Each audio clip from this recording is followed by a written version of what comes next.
Assalamualaikum dan hai kepada semua pencatur. Untuk video kali ini kita nak tengok satu game yang telah dimainkan di Aeroflot Open pada tahun 2016.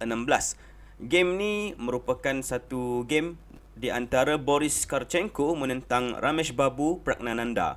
Baik, Boris Karchenko ni merupakan seorang pencatur dari negara Ukraine. Dia mendapat gelaran Grandmasternya pada tahun 2013 iaitu 3 tahun sebelum game ni, dan dia juga merupakan seorang Grandmaster yang masih aktif, masih lagi muda sebenarnya, iaitu berumur 29 tahun.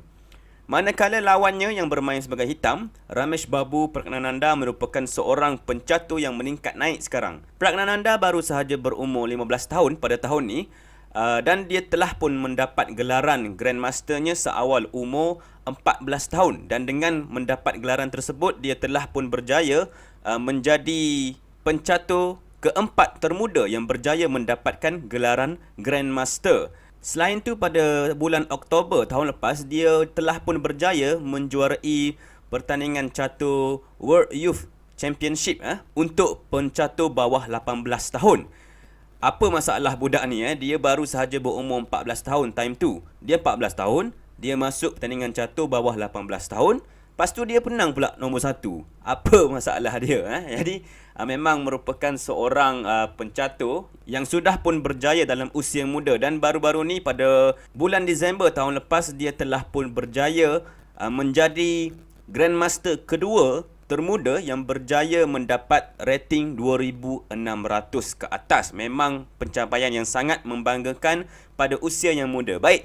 Baik, jadi jom kita tengok satu game ni. Putih dimainkan oleh Boris Karchenko, manakala hitam pula dimainkan oleh Ramesh Babu Pragnananda. Putih memulakan game ni dengan gerakan E4. Kita ada E5 kat sini. Knight F3 menyerang pawn di E5. Seterusnya Knight C6 mengawal pawn tersebut.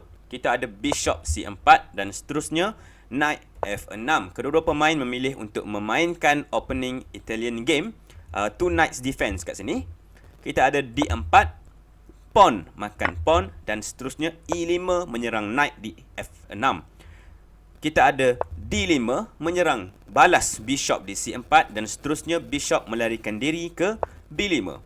Seterusnya knight melarikan diri ke E4. Kita ada knight makan pawn di D4 dan seterusnya bishop D7. Bishop memakan knight di C6 dan Pragnananda memakan bishop tersebut dengan menggunakan pawn B. B makan bishop C6. Seterusnya putih membuat castling 0-0. Rook ke B8 dan knight B3. Seterusnya kita ada bishop ke E7. Bishop ke E3 menyerang pawn yang berada di A7. Jadi A6 telah dimainkan melarikan diri. Kita ada knight pergi ke D2. Knight makan knight tersebut dan seterusnya queen makan knight D2. Dalam posisi ini, gerakan yang terbaik yang boleh dimainkan oleh Pragnananda ialah untuk membuat castling 0-0. Namun selepas gerakan queen makan knight di D2, dia telah memilih untuk memainkan tolakan pawn ke F6, mencuba mengeluarkan bishop yang berada di E7 ni ke F6, ke petak yang lebih aktif kat situ. Namun dalam posisi ini sebenarnya Karchenko boleh membuat satu gerakan yang bagus, iaitu gerakan seperti pawn makan pawn di F6. Hitam akan memakan dengan menggunakan bishop, bishop makan pawn F6 dan seterusnya bishop ke A7 menyerang rook sambil mengambil tempo, membuka line ataupun file kat situ untuk digunakan oleh rook. Jadi semestinya hitam terpaksa melarikan rook contohnya ke A8 katakanlah untuk menyerang bishop. Kita ada rook F ke E1 membuat check terlebih dahulu. Dan sememangnya kat sini hitam terpaksa melarikan kingnya ke F7 dan dia telah pun hilang peluang untuk membuat castling. Kenapa kena larikan king? Sebabnya selepas dicheck kat sini oleh putih, dia tak boleh nak mainkan contohnya bishop ke E7 membuat block ataupun menghalang check tersebut. Sebabnya dengan gerakan bishop ke C5, kita dapat tengok rook sedang membuat pin ke arah bishop E7. Bishop tu tak boleh nak melarikan diri, manakala bishop yang satu lagi pula sedang menyerang. Ada dua piece berlainan sedang menyerang bishop di E7. Dan bishop tu akan matilah dimakan oleh rook. Sebabnya tak ada orang lain yang boleh mengawal bishop tu. Jadi ini merupakan satu posisi yang kita semua tahulah. Kalau king tak boleh nak castling, sangat-sangat tak best lah untuk pemain hitam. Sebabnya dia akan berada di tempat yang bahaya.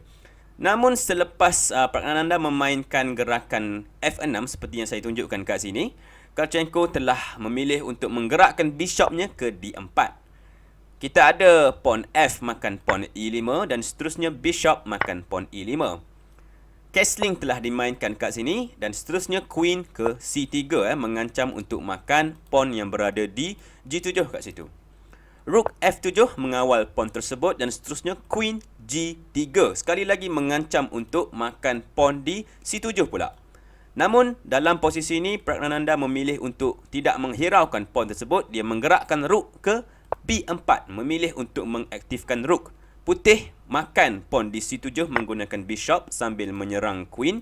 Queen melarikan diri ke C8 dan seterusnya bishop kembali ke E5. Kita ada rook ke G4 menyerang queen dan ini kita nampak kat sini apakah idea di sebalik gerakan rook ke B4 sebentar tadi ialah untuk membawa rooknya menyerang di sebelah king side.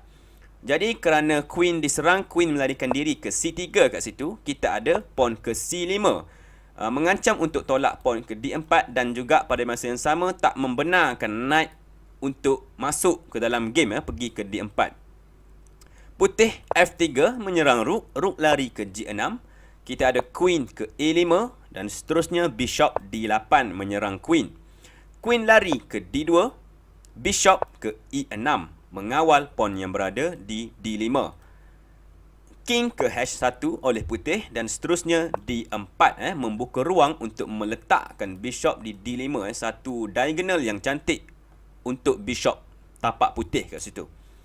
Jadi putih menggerakkan queennya ke F2. Kita ada bishop ke D5 seperti yang saya cakap sebentar tadi. Knight ke D2 dan seterusnya queen ke F5 menyerang bishop di E5. Bishop melarikan diri ke G3 dan seterusnya bishop G5 mengancam untuk masuk ke E3. Satu lagi diagonal yang cantik untuk bishop tapak hitam pula kat situ. Putih menggerakkan knightnya ke E4 dan bishop terus masuk ke E3 sambil menyerang queen. Queen kat sini melarikan diri ke E1 dan kita ada queen ke H5. Dalam posisi ini, Kravchenko telah memilih untuk membuat satu gerakan yang tak bagus. Dia menggerakkan knightnya untuk makan pawn di C5. Jadi kita ada knight makan C5, satu gerakan yang tamak sebenarnya oleh Kravchenko dan ini telah pun membawa padahlah kepada beliau. Jadi dalam posisi ini sebenarnya Praggnanandhaa telah membuat satu gerakan yang sangat bagus. Saya bagi peluang kepada korang semua untuk cuba pause video ni kejap dan cari apakah gerakan seterusnya. Silakan.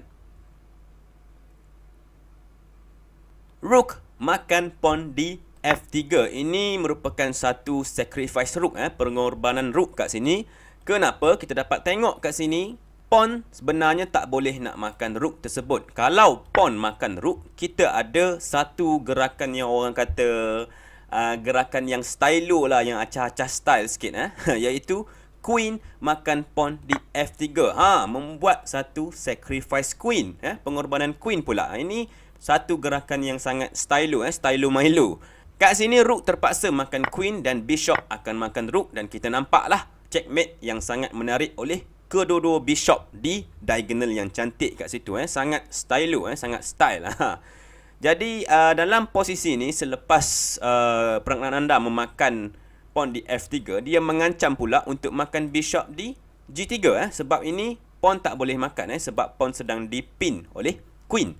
Oleh itu putih memilih untuk makan sahaja rook di F3 tu dengan menggunakan rook.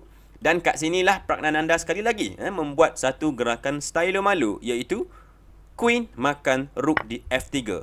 Sama macam yang saya cakap tadi, semestinya pawn tak boleh makan queen sebab bishop makan pawn. Ini akan checkmate, kita dah tengok tadi. Jadi dalam posisi ini, putih ataupun Kravchenko mencuba untuk menukarkan queen dengan queen ke F1, mencuba untuk membuat exchange kat situ.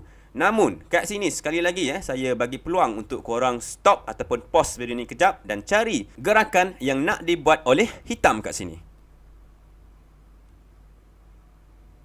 Queen memakan bishop di G3. Sekali lagi memilih untuk membuat sacrifice. Dan kat sini putih telah pun memilih untuk resign dan menyerah kalah. Kenapa? Kita dapat tengok kat sini pawn tak boleh, sekali lagi tak boleh nak makan queen tu, sebab kalau pawn makan kita ada rook ke H6. Satu pattern ataupun corak checkmate yang sangat-sangat cantik, yang sangat menarik kat situ. Jadi dalam posisi ni putih pun cakap dia dah pun kehilangan banyak piece, dan hitam juga mengancam untuk membuat checkmate. Bishop makan G2. Jadi tak ada piece ataupun tak ada cara untuk putih defend, menghalang benda ni daripada berlaku. Jadi dia telah memilih untuk resign sahaja. Baik, jadi kita dapat tengok kat sini yang Praggnanandhaa ni merupakan seorang pencatur yang sangat bijak sebenarnya, yang sangat sememangnya ramai peminat catur meletakkan harapan yang tinggi kepada Praggnanandhaa ni untuk menjadi juara dunia pada suatu hari nanti. Sama-samalah kita tengok dan saksikan apakah yang akan berlaku pada masa hadapan. Baik, jadi saya rasa itu saja untuk kali ini. Terima kasih kerana menonton. Silakan like, share juga subscribe kepada channel kami untuk terus menyokong usaha kami dalam menaikkan industri catur. Silakan ke playlist kami untuk melihat video-video lain yang menarik. Selamat bercatur. Assalamualaikum. Bye-bye.